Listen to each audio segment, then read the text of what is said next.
Our next stop today is Brentwood, New Hampshire. Now, like the Pilgrims, Sue and Marcus Suchess came to New England from Old England, and they've decided to make this country their home.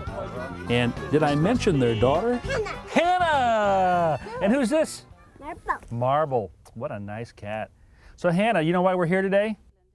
Sue wants to dress up the front of the house a bit with a sturdy yet decorative storm door. We want to have it open, we want the light to come in, we want the breeze to come in. While Marcus and Hannah start on another project, Sue and I get down to work.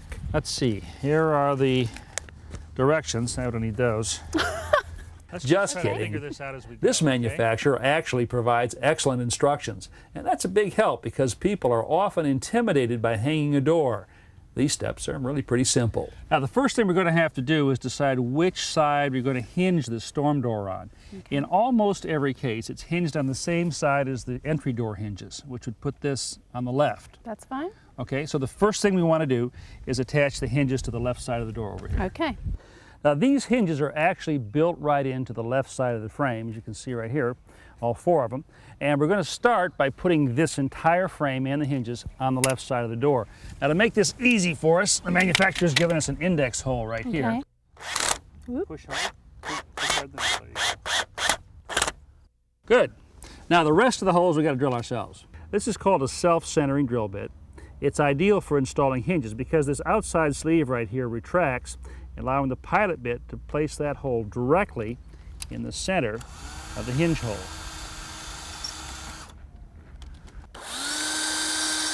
There. That's a really clever drill bit. There you go. After we drill the pilot holes, Sue secures the hinges with screws.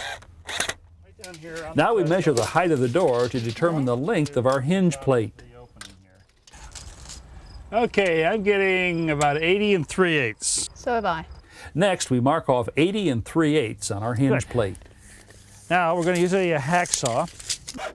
The hacksaw makes quick work of shortening the hinge plate. There we go. Good. Susan, let's flip this over very carefully. I want to take the glass and the screen out. Okay, just lift her up. There we go. Okay, looks good. Let's get her up to the house. There we go. Much lighter with that glass on, huh? It's much better.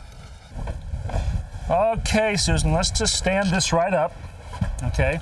Now I'm going to put this in place. Now I use my foot to support the weight of the door and raise my heel to guide it into place. A little bit right there. Okay, now go ahead and screw one of these screws in.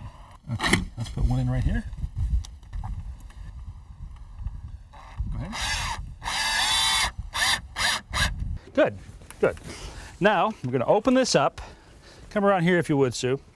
And if I could have your screw can for just a second. We're going to put some screws in the jamb right here, right through the hinge. And for this, we're going to be using a flathead screw. So once again, let's drill a pilot hole.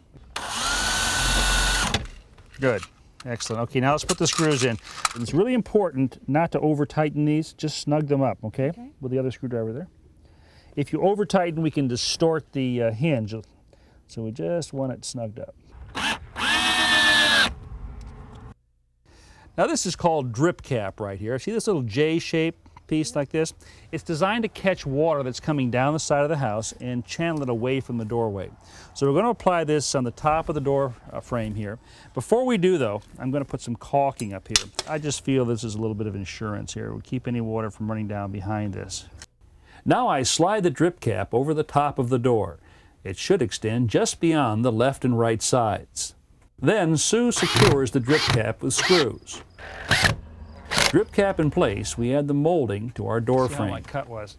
Oh, was that perfect or what? I couldn't be any closer with that. Okay, Sue, this piece of metal trim just snaps over this channel right here. It conceals all the screws that we used to put this in. Sue and I simply snap it in place all around the door frame.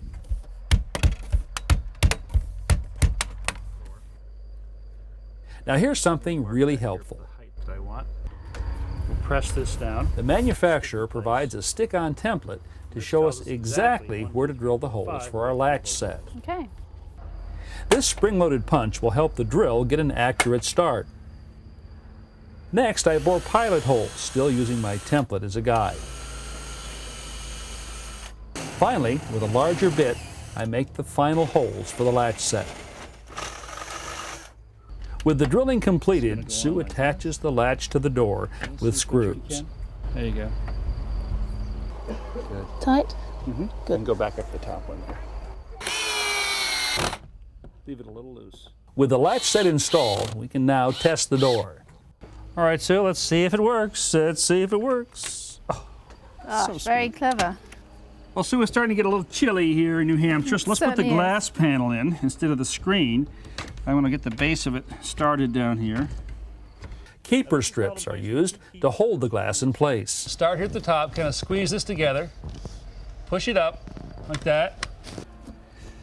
Now that was easy. That was, Yeah, it very looks so nice. nice. Look at this. Hey, Mark, Hannah, Well, come look on at this. out. Hi Well, you've been there. busy. Well, we got a pie for the What do you think? storm door team. Oh, You that like is- it? That is beautiful. Hannah, you like it? That is beautiful. Oh, yeah. Isn't that You know, lovely? you guys were great to work with, and I can't wait to go in and have some of that pie. All right? All right. All right, gang. Hey. Good job. Good job. Thanks.